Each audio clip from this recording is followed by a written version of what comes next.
নোয়াখালীর হাতিয়া উপজেলায় কোস্টগার্ড ও পুলিশের যৌথ অভিযানে ৩ কেজি গাঁজাসহ ২ জন মাদক কারবারিকে আটক করা হয়েছে।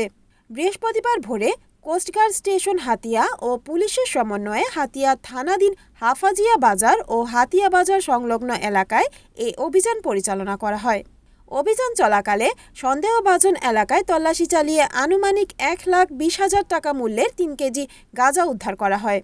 এ সময় মাদক ব্যবসার সাথে জড়িত ২ জনকে আটক করা হয়। পরবর্তীতে জব্দকৃত গাঁজা ও আটককৃত ব্যক্তিদের বিরুদ্ধে প্রয়োজনীয় আইনানুগ ব্যবস্থা গ্রহণের জন্য হাতিয়া থানায় হস্তান্তর করা হয়েছে। এ বিষয়ে কোস্টগার্ডের দক্ষিণ জোনের মিডিয়া কর্মকর্তা লেফটেন্যান্ট মোহাম্মদ আবুল কাশেম বিষয়টি নিশ্চিত করে জানান, মাদকের ভয়াল থাবা থেকে তরুণ প্রজন্মকে রক্ষায় ভবিষ্যতেও এ ধরনের অভিযান অব্যাহত থাকবে। Report Hanifuddin Sakib, NNTV, Noakhali.